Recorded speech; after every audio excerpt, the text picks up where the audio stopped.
Good evening, I'm Ben, and welcome to the show where you and I gather around this campfire to hear some of our fellow campers' scariest experiences. Whether you're a new or returning camper, I'm happy to have you. We were recently given a story, Room 209, that to me read more like a folktale, and for that reason, I told it as one. But that story has found its way creeping into my bones, and got me exploring more and more road trip folktales, pondering questions like, how many towns do we drive past, stopping for just a second? So tonight, we will hear again a story I've put together for you. A story about shared experiences across time and space. About those towns we drive past on our road trips. Perhaps we stop for just a second to breathe the air of that liminal space. But this story begs the question, what if you could never find that town again? Or what if someone else found it somewhere else? Now, without further ado, do you want to hear a ghost story? There's a town that no longer exists. A town that no one remembers anymore. Anyone who's been there has vague feelings about it that lays somewhere between memories and fever dreams. It's not a town that was torn down or left by its inhabitants, but it's a ghost town nonetheless. There's only one way to find it, by accident. Many claim they found it along Route 66. Others claim it was nestled somewhere deep in Appalachia. While no one can agree exactly where this town is, or if they ever really found it at all, there is one key detail across all of the encounters. No matter the time of year or geographic location, anyone who has found this town says the exact same thing. When you wander into the cool retro diner, you'll find the mayor, where he always invites you to stay for Founders Day, which is always conveniently the next day. There are no reports anywhere, no throwaway Reddit posts, or obscure message board statements about anyone ever staying for Founders Day, although there are many posts asking for the location of the town, many that read something just like this. I know it's not a lot to go on, but I'm hoping someone can help us find out where this town was. We were driving through Missouri, somewhere just east of Springfield. It was the middle of the night and we needed gas. We stopped in this beautiful, quaint little town that had an oddly New Englandish charm for this part of the country. We stopped for gas and a bite to eat at this incredible retro diner. There were flyers everywhere for the Founders Day Festival. For some insane reason, the mayor was in there in the middle of the night eating a piece of apple pie. He even invited us to stay for Founders Day. But anyways, we were traveling back that way again this fall, and I thought I would love to stop there again. But for the life of me, I cannot remember the name of the town. And all the towns off of the interstate just don't quite look like the one we stopped in. I'm hoping with such a unique characteristic, someone could help me find what I'm looking for. But these posts often garner more questions than answers. The top comment is inevitably a variation of the following. This is going to sound crazy, but I swear I found this exact town somewhere in upstate New York. The details about the diner and the mayor eating apple pie are just too coincidental. You said this was in Missouri? While everyone is trying to get more information on this town, to either go back or fill in some gaps on a road trip, there's one question that seems to be off limits. One question, perhaps, everyone is too afraid to ask. What happens when you stay for Founders Day? It seems that we finally have an answer, because Caleb did just that. It was early September and I was driving from Chicago to visit my cousin in Savannah. I don't remember the route I was taking. Honestly, I was just trying to make a good time, avoid tolls, and get off the interstate from time to time. On one of those interstate detours, somewhere in the Smokies, I think, the GPS lost signal. I figured I'd just keep driving until it came back on. I could see lights of a town glooming over the next hill.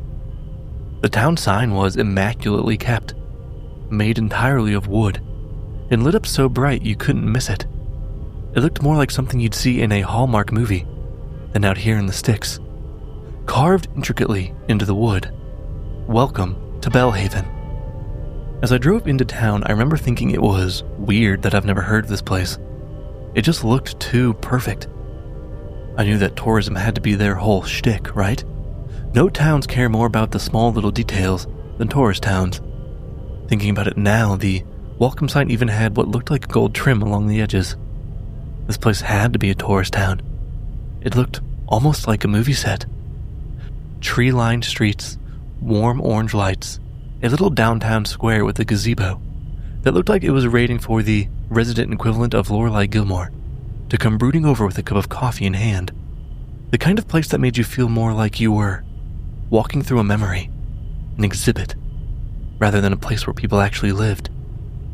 I pulled into a diner that looked to be straight out of the 1950s, with big glass windows, a checkerboard floor, and a glowing neon sign that just said, "Eats." I figured it would be good to grab a cup of coffee and stretch my legs for a while before finishing the trip. But inside the diner is where I met the mayor. He was sitting in the last booth on the right, just beneath an old black and white photo of the town square, with what looked like a giant smudge or marker streak in the middle. There was a bright red plaque underneath that just read, "Inaugural Founders Day." He was wearing a suit, not a modern one. It was a sharp navy jacket, a little too boxy in the shoulders, a bright red tie, and a sash, burgundy, with gold embroidery, reading "Founder" across his chest. At first I thought it was a costume, perhaps part of the town's whole vibe. He looked right at me as I walked in and smiled like he'd been waiting. "Welcome to Bellhaven. You came at the perfect time," he said to me. I smiled back, giving a polite nod, trying not to be rude. I sat down on a few stools down the counter. The waitress brought me a cup of coffee without asking what I wanted. Just set it down with a wink and said, "First cup's on us. Founders Day hospitality." I didn't ask what she meant. I should have, but instead I looked around. Flyers were taped to nearly every surface. The windows, by the register, even tacked on to the edge of the napkin holder next to me. All of them saying the same thing. "Founders Day, tomorrow. Parade at sunrise. Don't miss it." The font was odd. It looked printed, but there was a shimmer to it, like it was etched into the paper. The mayor, or the founder, I guess, finished his pie, stood and walked over to me. I remember the sound his shoes made on the tile, like someone wearing their finest church shoes. Hollow, echoey. "Burgess Hodge," he said before I turned around. "Caleb? Nice to meet you, Caleb. You should stay." I laughed, not really knowing what else to do. "It's special what we do here. Most folks don't find us till they need to." That stuck with me. Until they need to. I didn't know that I needed anything right now. I guess I could just use a place where my whole life didn't feel like it was falling apart. I don't know. I'm just passing through town to get to my cousins in Savannah. I don't have any extra cash.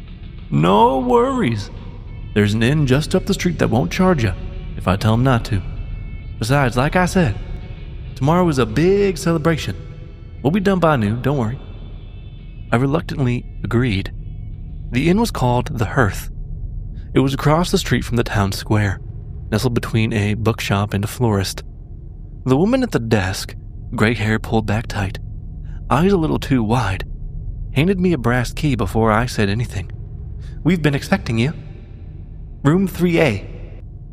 Okay?" I wanted to laugh, but this all just seemed so absurd. I grabbed the key and walked to the room. The room was cozy, sure, but weirdly untouched. The furniture looked like it had been staged decades ago. No signs of wear, no dust either.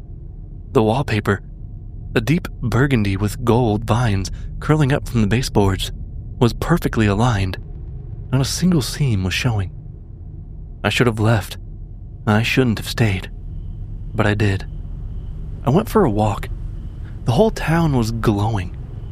Strings of amber lights draped across rooftops, candles in every window, and the air, I swear, just smelled like cinnamon and dry leaves. It was the most idyllic version of fall I could imagine. But no one else was out. Not a single person. After all, it was the middle of the night. It was like I was walking through a painting, a memory. At some point I heard music. Faint. A waltz, I think, coming from the gazebo in the square. As I got closer, I saw shadows, people dancing. Though when I looked closer, they weren't solid. Just outlines, patches of darkness, in the shape of a couple. Swaying in time with music that didn't seem to come from anywhere at all. I stood at the edge of the square and watched. And then all at once, the shadows stopped dancing. Every shadow froze, turning to face me. No eyes, no mouths, just shapes. The music stopped, and a cold breeze blew in. I walked backwards into the inn. The old woman, no longer at the front desk. I ran up to my room, locked the door, shut the curtains, and tried to sleep. But it didn't work.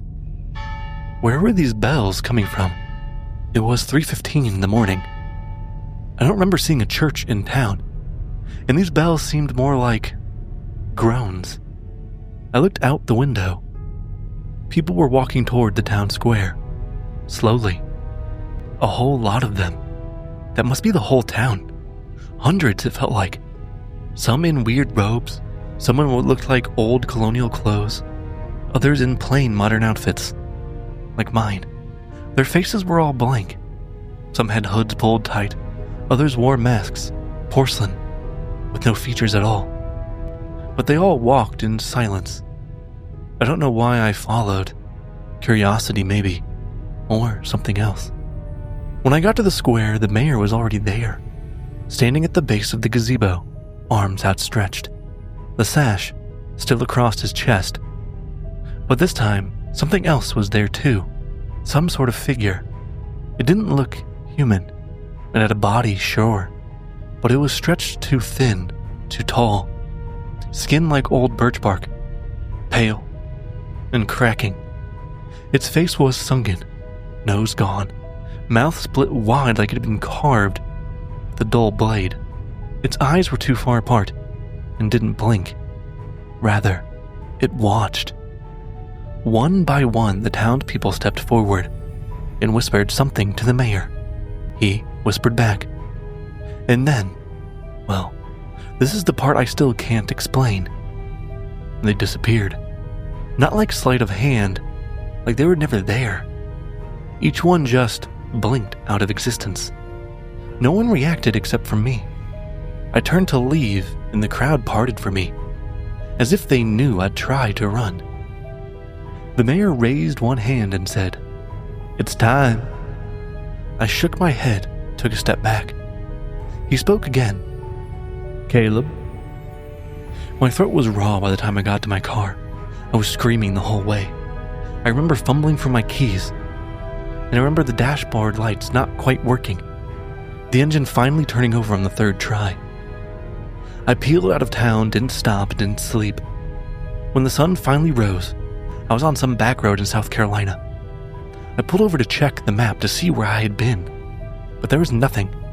No Bellhaven. Not on the GPS. Not on Google. Nothing. That was 3 years ago. Every year, around early September, I get the same feeling. Like someone's behind me, just out of view, waiting. I hear the bells sometimes in my dreams, or when I'm driving. I've tried to go back. I've even drove the same route again last fall. I left Chicago on the same day, hit every detour I could remember. But no Bellhaven. Only trees, forests, and silence. And this feeling, like I'm not supposed to go back looking for it.